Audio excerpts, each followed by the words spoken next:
Just Breathe is a monthly podcast where youth ministry has a say. Hosts Shannon Harper and Eric Bliss interview youth and adults who hold a vision of liberal religious youth ministry that is both life-saving and spirit-lifting. Come join us for these rich and enlivening conversations. Explore faith, spirituality, and life purpose as never before. And above all, bring your authentic self and just breathe.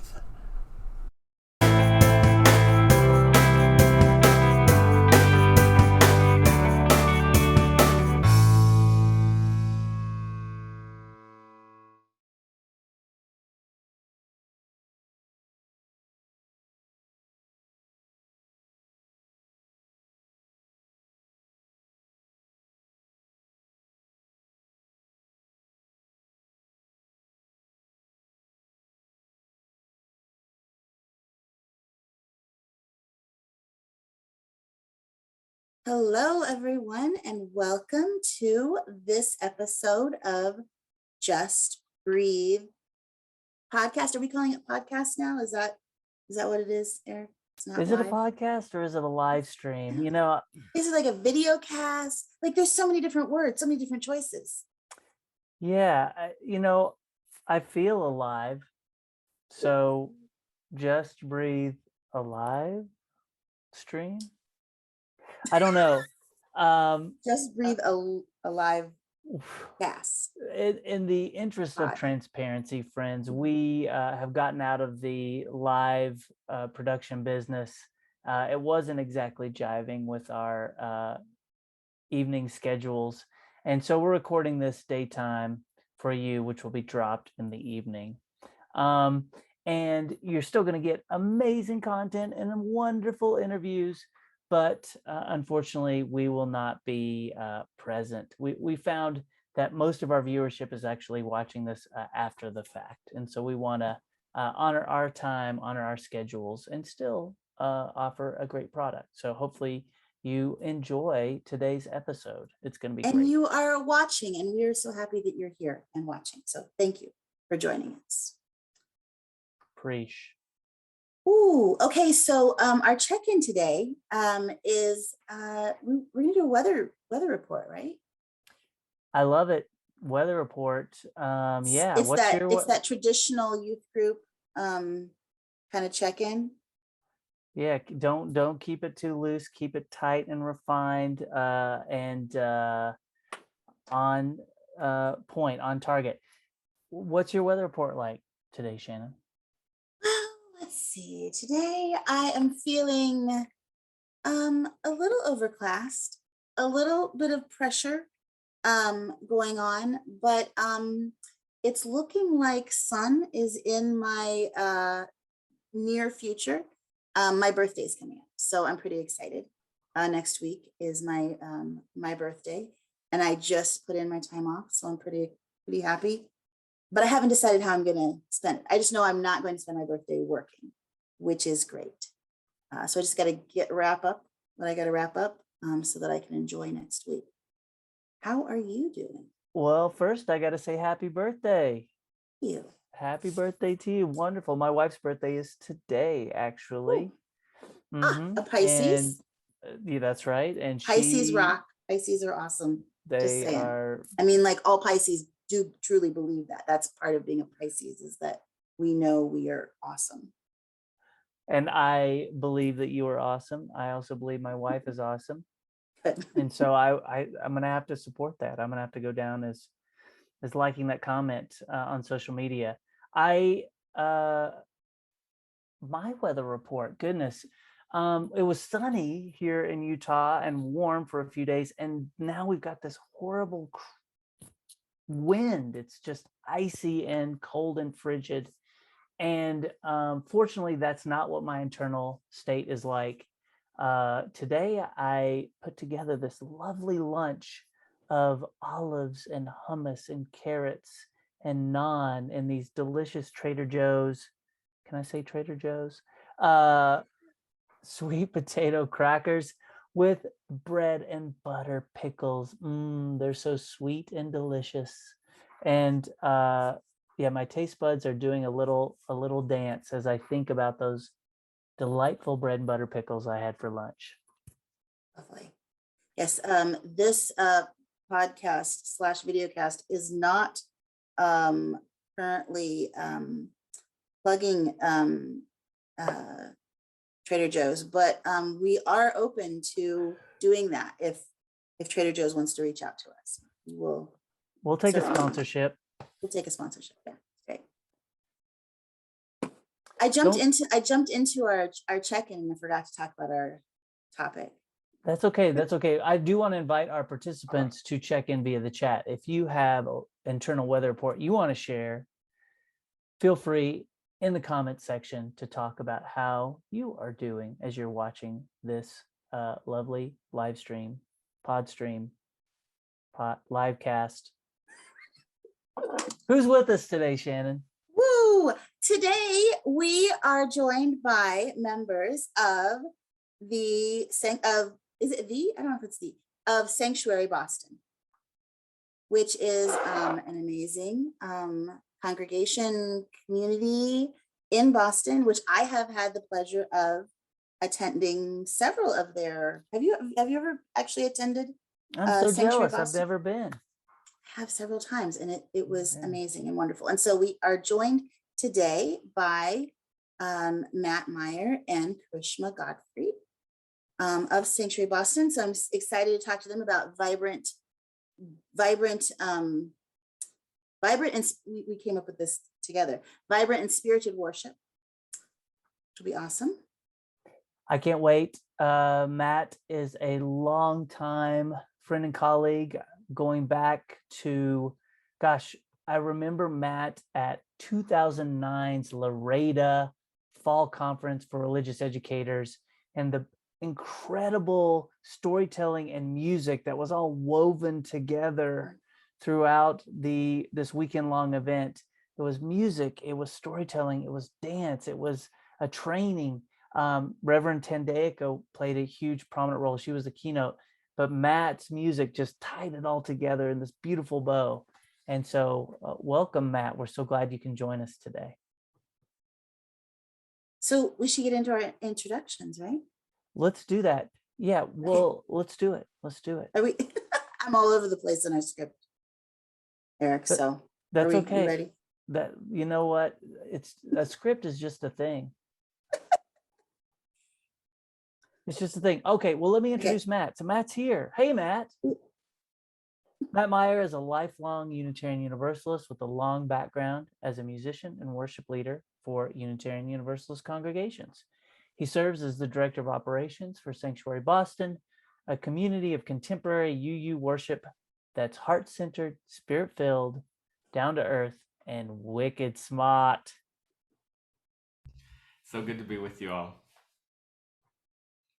And I am excited to introduce Karishma Gottfried. Karishma is Sanctuary Boston's campus ministry coordinator. They are a junior at Wellesley College, where they study religion, direct the Heart Space UU campus ministry group, and serve as house president of Bates Hall. Welcome, Karishma. And guests, we'd love to hear your weather report. How are you today? I am doing really well. I think that I'll have to say my weather in my heart matches the weather outside. I am currently at Wellesley College in Massachusetts, and it is one of those really sunny, warm spring days. It's supposed to snow on Friday, but we're just not thinking about that. And I have gotten to spend some time with my friends and outside, and so I am feeling very sunny. And it's great to be with you all. Yeah, I think my internal world has very much reflected our last couple of weeks of actual weather in Boston. There's been some intense winds, very warm days, some freezing cold, some snow and lots of rain and sunshine. We've just had it all every day. I don't know what to wear or what to expect. And that's kind of how my heart has been in these pandemic times, like solid and grounded and connected, and also stressed and worried. Just a little bit of everything depending on the day or the hour. Well, we're so glad that you both are with us. And I spent a moment gushing about you, Matt. I also need to give some big ups to Karishma. Karishma, longtime YRUU leader, huge difference maker in the Pacific Western region, helped craft the Pacific Western Region Youth Ministry vision amongst a million other accomplishments. So, future president of the association, and on and on and on. Karishma, thank you for taking time to be with us today. Great to be with you all.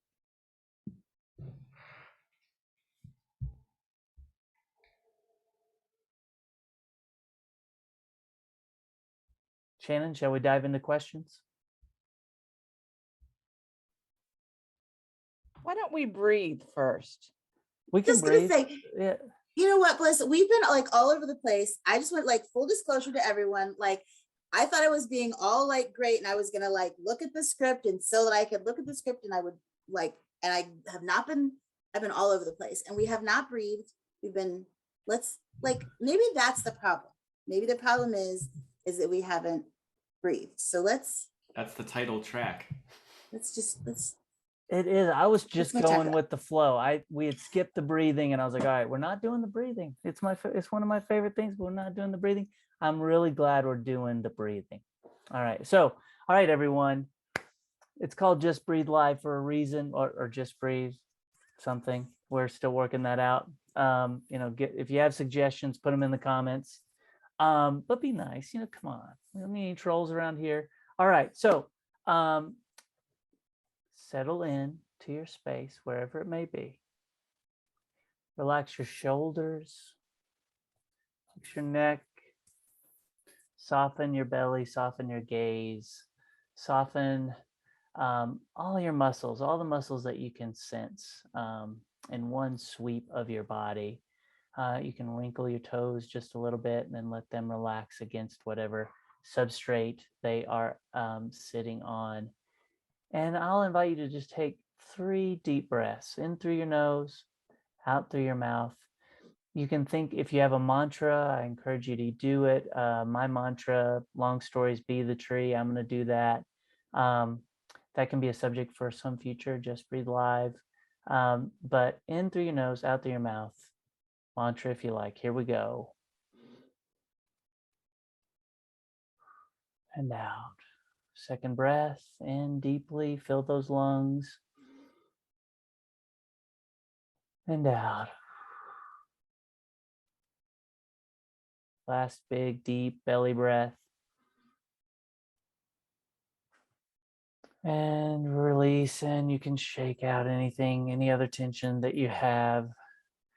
And welcome. That was so good. See, I was definitely missing that. We were just saying before we started recording that it feels like it's been a while since we were on together. I don't know if it's actually been a longer length than it normally is, but it feels like it. And that centering was perfect. Thank you. Thank you, Eric. All right, so let's get into our interview. Can you all tell us about Sanctuary Boston? How did you get involved? And like, how did it come to be? I could start us off with that. I was part of the founding team of Sanctuary Boston. So my first Sanctuary gathering was 6 months before it existed. I was not the champion main founder of it, but I was part of that gathering, and we came together to kind of envision what a different kind of UU worship gathering might look like, particularly what it would feel like, what it would sound like. And I've been the drummer in the house band ever since, and been serving as the director of operations since our 4th year.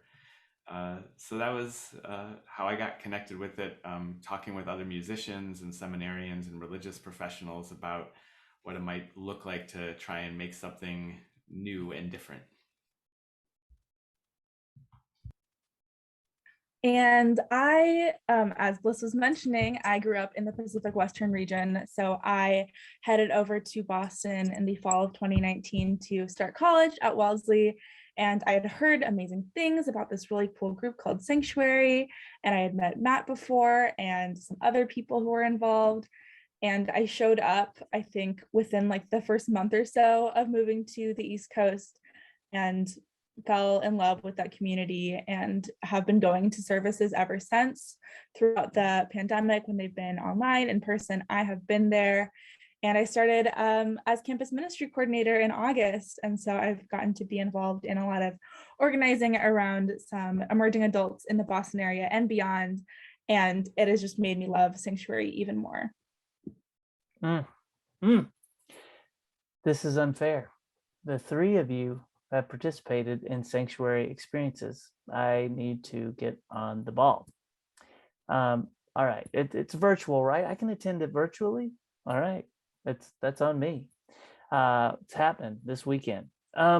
So sounds like you have a lot going on with Sanctuary Boston, but I imagine you wear some other hats, that y'all have your fingers in other kitties, other projects. What else do you have on the griddle?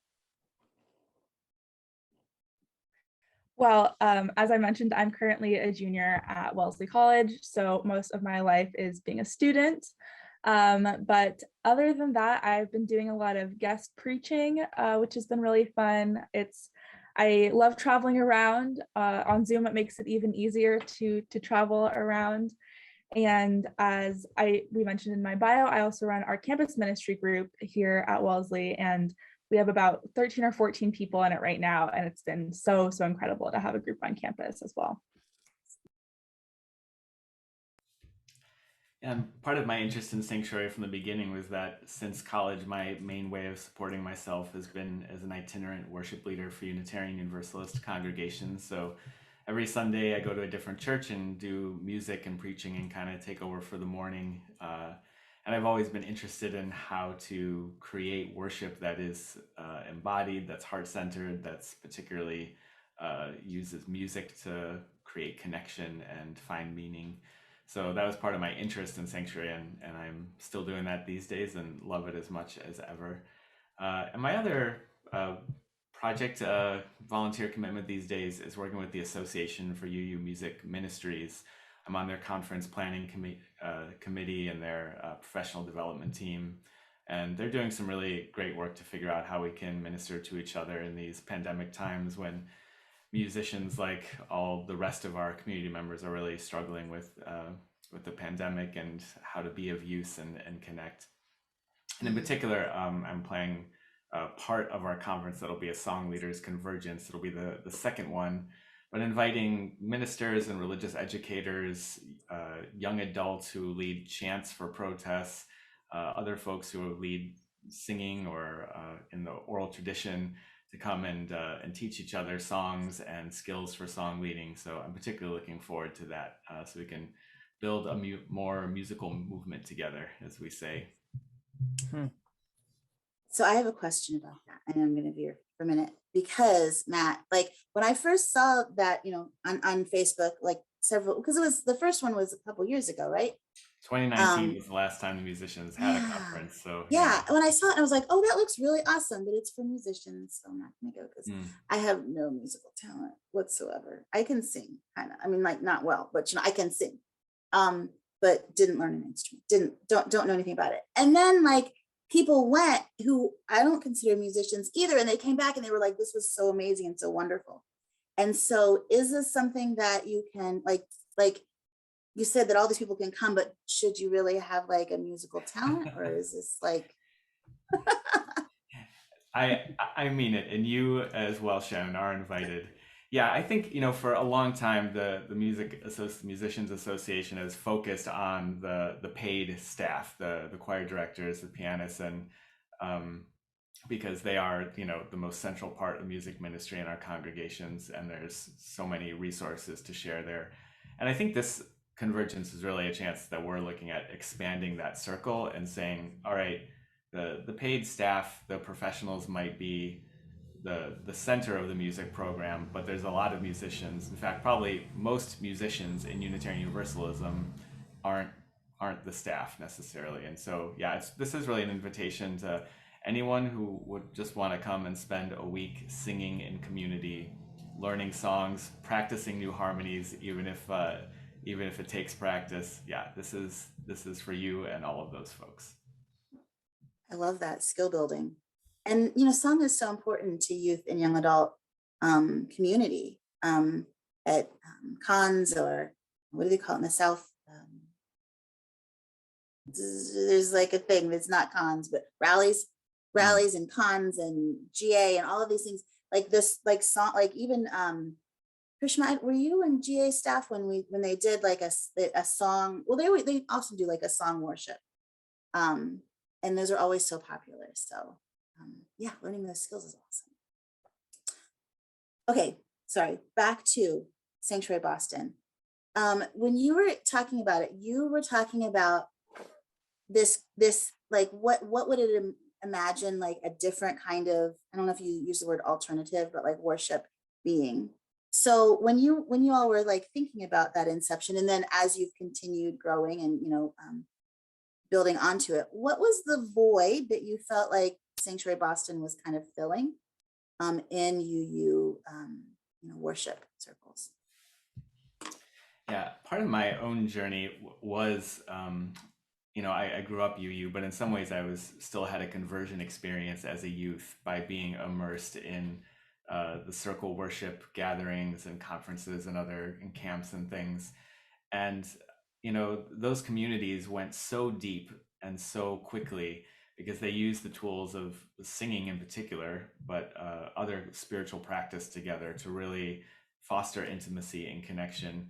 And I remember this feeling of going back to my church on Sunday morning and being like, well, this isn't Unitarian Universalism. Like, there's no feeling, there's no real connection. We're just going through the motions. The music is like performed, it's not participatory. And, churches are all over the place in different ways that they do worship. But that's been part of my own path of trying to bring more music to Sunday mornings in my own life. And that was really at the center of Sanctuary, was that this whole group of us had a similar experience where, we got that feeling sometimes, but not often enough. And while we loved the message of Unitarian Universalism, we wanted something more heartfelt, something more emotional. And a number of us had experienced that in other places, sometimes visiting evangelical churches where you get filled up with this joy or gratitude, but gosh, I sure am not on board with the message. But I thought, why do I have to pick between a church that feeds my heart and a church that I agree with?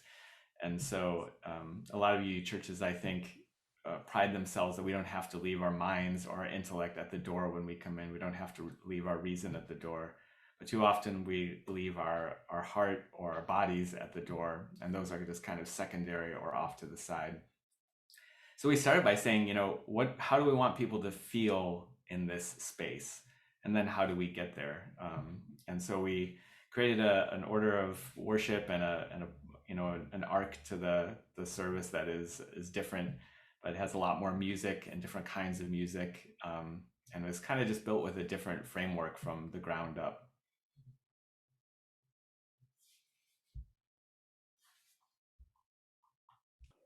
Thanks, Matt. That I'm inspired. I mean, it reminds me, I've been to a number of your worship experiences from that 2009 Laredo, also to our 2016 Engaging Spiritual Practice, which was very much modeled after that 2009 event.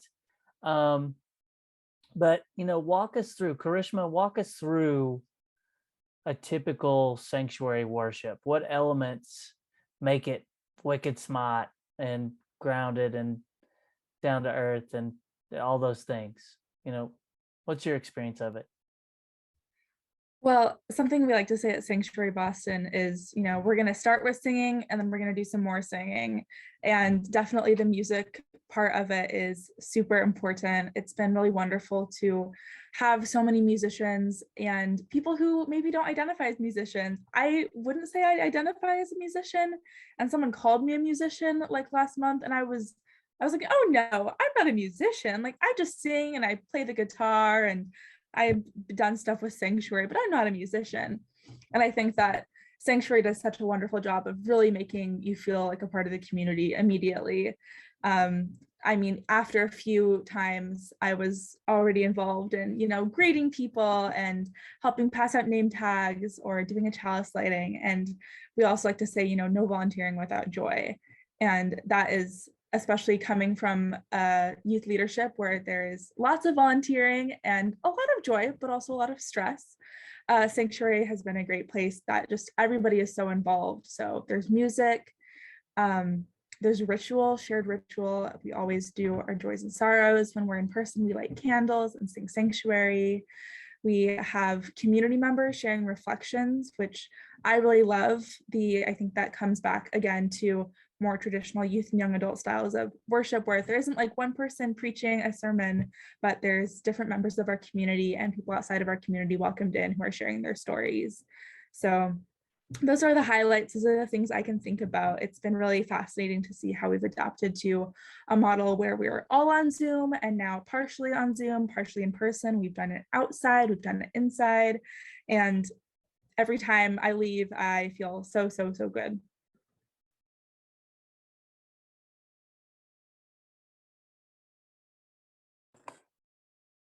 I think something that I noticed the first time that I went, that I attended a Sanctuary Boston worship, was that it was very clear that it was young adult, like there were young adults who were like speaking, and there were young adults who were singing, and there were lots of young adults, but it was truly multi-generational. There was like very little children running around, and they were happy, and nobody was like bothered by them. And there were, people of all ages, all the way, all ages, all the way up. And I love that, because I think that's something that we like try to get at with our other congregations. But it tends to be for the older people, and then other people are invited, and it feels like you flip that. And I've always said that, like that, youth and young adult worship is what I prefer as an adult. That type of worship. And I want to say it's not a type of worship, because it's truly something that all people would enjoy. But I love that about the worships that you do. I also want to say the other thing I noticed is that people were speaking in a circle. I was like, I don't know if that's something that you normally do in all the spaces that you're at, but people didn't come up to the podium and talk.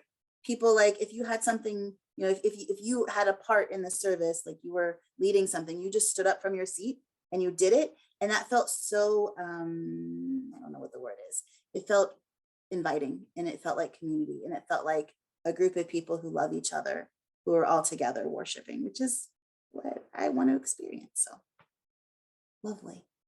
So for the people who are like, maybe have watched Sanctuary Boston online, have even visited, but they want to bring these concepts and these ideas to their own worship services, especially right now, as we're all kind of like re-looking at what worship looks like if you're doing it both in person and online, all of these different ways we're navigating. I think it's like kind of cleared the field for like some other opportunities. What are some ways that you can think of that people could incorporate the Sanctuary Boston vibe into their own congregations? I'll give this answer in two parts. One is, so we offer a webinar sometimes on how to launch an evening worship, and what we ended up doing as we were having this exact conversation amongst ourselves was we divided that into two parts. One was everything leading up to the first worship, and the second part we offered was the worship. And so I'll divide it up that same way. I think a lot of folks visit a place like Sanctuary Boston, or for me, once upon a time I visited an evangelical church and I saw a church full of young people at 9 a.m. coming to an hour-and-a-half service. And all of a sudden I knew that this, what I'd been told, that like young adults don't want to go to church on Sunday morning, I was like, oh, that's a lie. They just want this. They want something different. They don't need it to be shorter. They want it to be longer. They go to concerts that are longer than an hour. So, but sometimes we see that and we think, okay, if you build it, they will come. If you put a electric guitar up front, or if you structure it in this different way, then the young people will come in the doors. And I think it's important to say that Sanctuary, there was a year of conversations before our first worship, and a lot of new church plants, that's the minimum. People are having one-on-one meetings. They're meeting in small groups for sometimes years before the first public gathering. And so the fact that it was really created collaboratively by a group of young people to figure out how do we serve how do we meet the needs that we're missing, the hole in our spiritual lives, and the people that we know and want to provide something meaningful for. That was really at the heart of it, and that there were some resources available at that time to make that happen. And so I always worry that people will do it backwards, that they'll see the end product of what does sanctuary worship look like, and then they'll do that and hope that they end up with a different community than what they have. And the relationships come first, the community comes first, the organizing comes first. That said, I do think there are ways to shift some of the feel of our Sunday morning congregations. Some things that I talk about when I do, how to integrate music into worship workshops is that I think it's an increasing trend to start worship with 15 minutes or so of gathering music. And I think more and more churches are doing that. And that's certainly been core to Sanctuary, that we begin by doing 2 or 3 or 4 songs in a row before almost we've done anything else. So from the very beginning, people are up and singing with us and clapping and into it. I think another thing we can do on Sunday mornings is to think of the choir as worship leaders rather than performers, that the choir's job, and certainly the music director's job, is to invite congregational music and congregational singing, not to perform for the congregation. I think that's a big shift at Sanctuary that is, not visible right away, but is like some of the undercurrent that feels very different, is that we invite people to join in the music in whatever way, to try out some harmonies. We also make it very clear, if you just want to sit with your eyes closed and reflect silently, that's just as good. If you want to try out some new harmonies, that's just as good. If you want to belt it out like you do when you're alone in the car with the radio, that's just as good, but you're invited into all the music. And almost as a rule, we have no music that is not participatory, that is only performance. I think those are some key things. I think we have more story and more music and less talking. We have the Sanctuary Reflection, which is a little bit like a sermon, but it's 12 minutes and instead of longer than that. And it comes earlier because it's not the focal point of the service. Singing Sanctuary, lighting candles, the ritual is the focal point. Kind of like communion in a Catholic service. The sermon there is not the focal point. I think I'll leave it at that. Those are some elements that I think shifted. Oh, we often our music director Mark David is a total genius, and he's also really great at underscoring, and he really loves that part of his job. To when you go watch a movie, almost at no point in a movie is there silence is there no music. And so we talk about our worship trying to be very similar to that there's just music kind of coming in and out, fading in and out in the transitions, under the readings, around the prayer, so that the whole thing is just wrapped in music. It's not just that we put more slots for songs in more places. So I think that's another thing that makes a difference as well.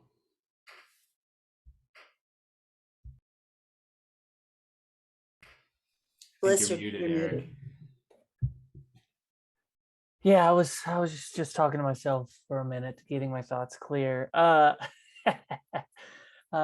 if you believe that, I'll sell you some tickets to the pool on the roof. So that organic feel is what it's about. You know, it's not digital, it's analog. Everything's flowing together. That makes me, oh gosh, it conjures up a lot of thoughts. At one point, I worked with a group called the Emerging Adult Task Force, and we interviewed an intern named Aaron Eves, who was working at the Walnut Creek congregation in Northern California. He talked about his vision. He had this very unique vision for worship as being, as with story being at the center of it. You know, instead of, you know,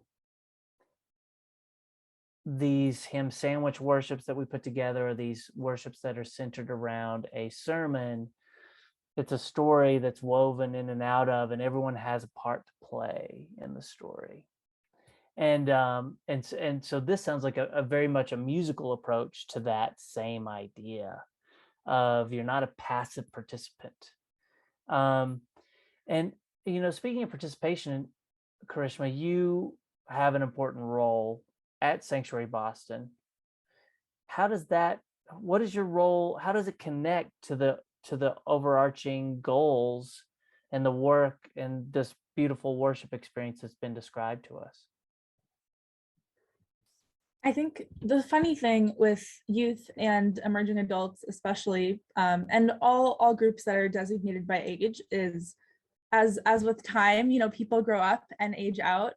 And I think that, you know, centering a community around young adult voices and experiences is something that has to continually be growing, because people are growing up and there are more people becoming young adults. And when Sanctuary Boston started, I was a kid and now I'm a young adult, and that's been really fun to be a part of. I think that I just have always felt so welcomed in sanctuary spaces in ways that I haven't always felt in a typical UU congregation. And I think I've also been able to see the experiences of other emerging adults who have been involved. When I first got involved with Sanctuary Boston, there wasn't really anyone else my age there. There were people who were like 24, 25, which was great, a lot closer in age than, you know, if I showed up at a congregation on Sunday morning, but I was still looking for people to share those experiences with me. And my work through the campus ministry, just like Matt was saying, it's a lot about those relationships and just getting to meet students one-on-one, and people who have moved to Boston or grown up near Boston, people who have no relation to Boston, but because we're online can join us there and are just looking for a community to be a part of. And I think a lot of times I am a very active UU. Everybody at school knows I'm a UU. It's not a part of my identity that I hide or don't display. And there have been a lot of people who ask me questions and, you know, ask me if, like, how they can get involved with Unitarian Universalism, which is great. But I also want to have a place to bring them where I know that they're going to enjoy it and feel rejuvenated and excited. And so I've loved being able to work with Sanctuary because I get to bring people from Wellesley, which I've been able to do with my campus ministry group, and bring them to this amazing community that I'm proud to call my spiritual home as well. Yeah, that's beautiful. I've definitely had that experience of like talking up Unitarian Universalism and how great it is to young people. And then, like, you know, realizing that they don't actually have a congregation close to them that, you know, has any kind of you know, young adult group or anything like that. And it's like, it's kind of like a letdown, right? It's like, those connections are so important to be making.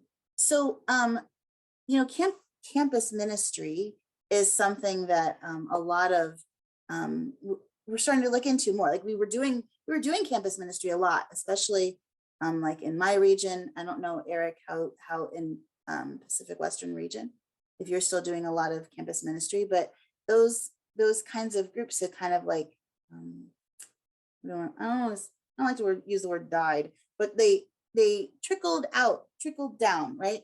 And we're realizing that, yes, young people actually are interested, and we actually do have something to offer. I've talked to several young adults that went through youth programs and are now in college and are starting these programs. Karishma, when your work doing that, like, do you have any advice for people who are like, I'm in a college and we don't have anything like this, and I would like to start reaching out to people. Do you have any advice for them? Yeah, I think it's very similar to just like Matt was talking about starting a church plant or something like that. You have to start with those relationships. I was very lucky that Wellesley already had a UU campus ministry group when I came.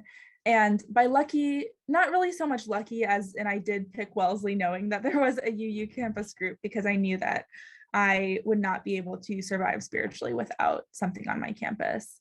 Um, and by my sophomore year, we were on Zoom, and I was the only person really consistently attending, and we kind of had to start from scratch again, because again, that's the thing, people graduate and then it's a whole new batch of people. And if you let something, even if you don't prioritize it for like 1 or 2 years, then people graduate and all of the memory is lost. And so I think a lot of it is starting with those conversations, but also for people who are not actively trying to build their own group, something that I find really important is that it's a community effort. It's not something that you can do alone. And that's something that Sanctuary really knows. We're not doing it because all of these new people are going to start getting involved with Sanctuary and growing up in our congregation and bequeathing their estates to us and being pledging members for decades. That's just not going to happen. People move away, especially at this point in our lives. And because we aren't a congregation, a brick and mortar congregation, we have a little bit more of that flexibility and the passion to know that we're doing this as a service to Unitarian Universalism as a whole. And we've been really lucky to have so much support from other congregations in the Boston area, because there are so many here, and understanding that it's a ministry that we're providing because it is a good thing to do, not because we specifically as Sanctuary are going to be more successful because of it. I just want to highlight what you just said, which was that a congregation can do campus ministry or young adult ministry, and it doesn't have to be anything about gaining members or gaining pledges or gaining money or any of that. It can actually be a service to Unitarian Universalism. I just want to highlight. Boom.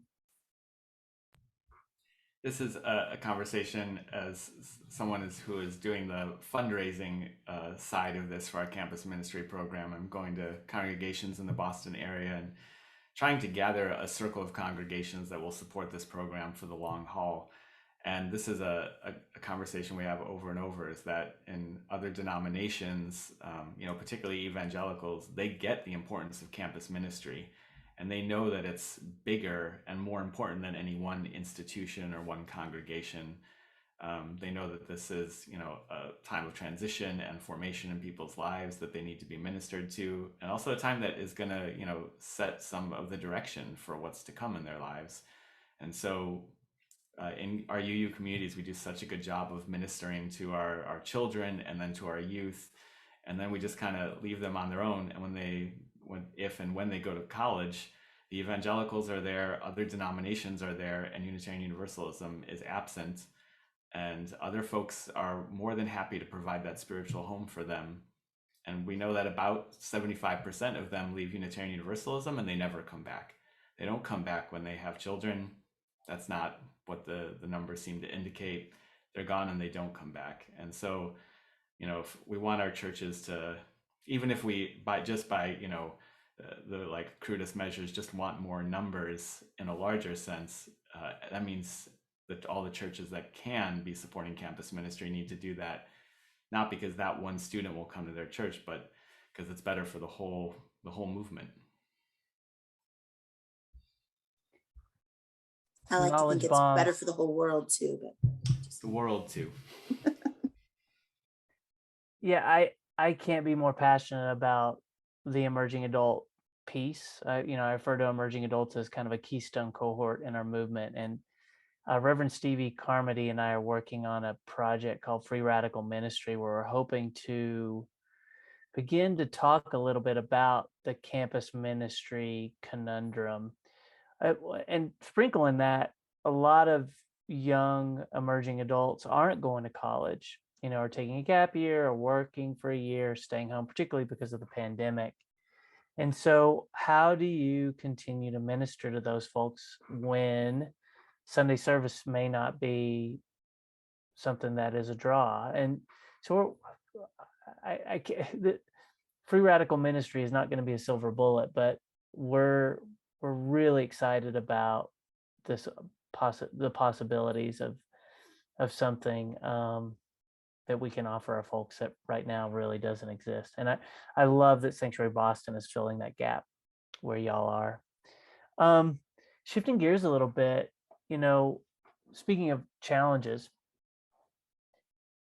this pandemic has really provided our congregations with some tough terrain. We are gathering, then we're not gathering. We're gathering outside, and we're not gathering outside. There's there's weather to factor in. There's people with compromised immune systems and other pre-existing conditions. How have y'all navigated these vagaries, and how, what's your vision as we approach springtime in this new pandemic reality?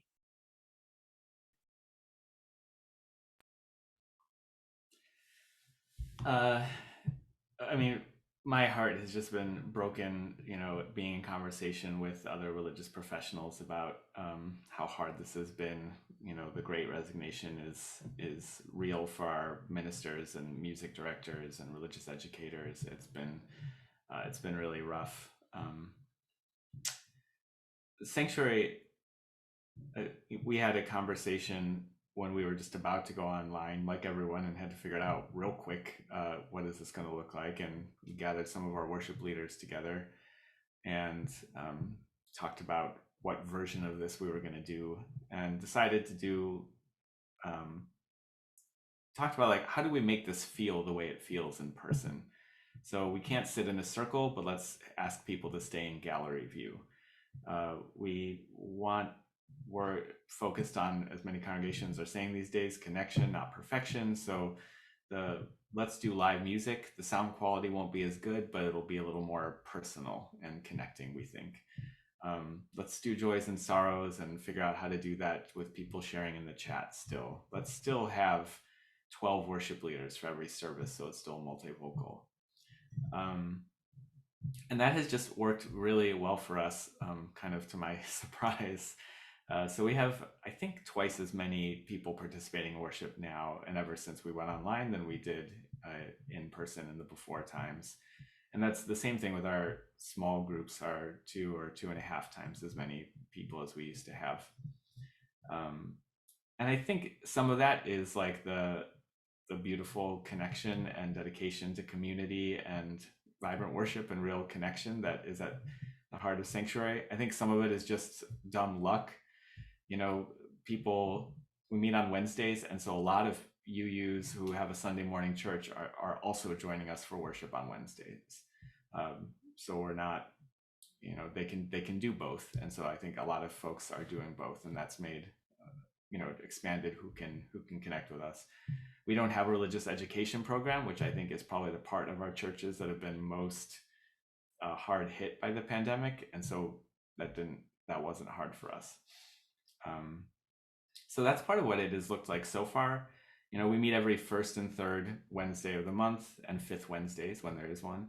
And our schedule for the next few months, probably until the fall, is to stay all online for first Wednesdays and then do hybrid worship on third Wednesdays.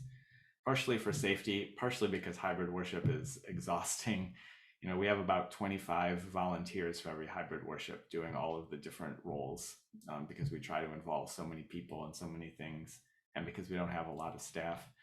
So that's our plan for the indefinite future. But we're starting to have other gatherings, and our COVID safety team and our board kind of said early, we're only going to meet in person if we can sing together in person, and that'll be the bar that we have to meet for safety in order to be in person. Otherwise it's not worth it. So that's a little bit of the decisions we've made, but like everyone, we're figuring it out as we go. We're making plans and then changing them. we were doing third Wednesdays hybrid, and we took that off for January when the numbers were particularly terrible. So yeah. Karishma, do you have anything to add about that? I'll also say for college students, honestly, having things on Zoom or having the option to attend things virtually is great, because my first year I was devastated because I had to miss sanctuary services over winter break because I was home in Oregon and I couldn't go because they were only in person. And this winter break, I got to be home with my family and we all logged in and watched it together at 3:30 p.m. Pacific time. And we made it work and that was great. I also I lived in the suburbs of Boston. It is a trek to get out into the city to actually go to services. And I would make that a priority, but it would basically mean I didn't have anything else going on Wednesdays. I do my homework on the bus. And so it's made it a lot more accessible for students from around the Boston area and also places where they don't have, local campus ministry or opportunities to connect with other young adults to be involved. And that has been an incredible blessing. Speaking of blessings, this has been a wonderful conversation. Thank you so much for joining us. I am so excited. I'm so excited to know that Sanctuary Boston is alive and well and thriving right now, and that Bliss can also join you and have the experience himself. And I think we're going to put in the show notes, some links to get more information about attending Sanctuary Boston worships. So that'll be awesome. Thank you so much. I appreciate you bringing up the time so that our viewers can attend. So 3:30 Pacific, we're translating that to Eastern, 6:30 Eastern time, first, third, fifth Wednesdays. And the link will be in the notes section. Anything else you'll want to share about Sanctuary before we start wrapping up? Just to invite folks to connect with us. Like I said, we have a lot of folks that are connected with other spiritual communities as well. And for us, that's really a strength, not a weakness, not a scarcity. Our words of welcome say, whether you light candles on Friday night or go to church on Sunday mornings, you're welcome here. If you're new to spiritual seeking in general, you're welcome. And so we just want to extend that invitation to come and experiment with us, worship with us, learn with us. And thank you both for this ministry that you're doing, to have these conversations. It's such a joy to see you sharing the good news of what's going well in UUism. It's fun. I got the warm feelsies. And I'll just say, as an emerging adult now, I had the extreme pleasure of being mentored and getting to work in partnership with both Eric and Shannon as a youth. And so it's really great to be back here, and Amy behind the scenes. And so it's just a stellar team. And I'm so grateful for you all.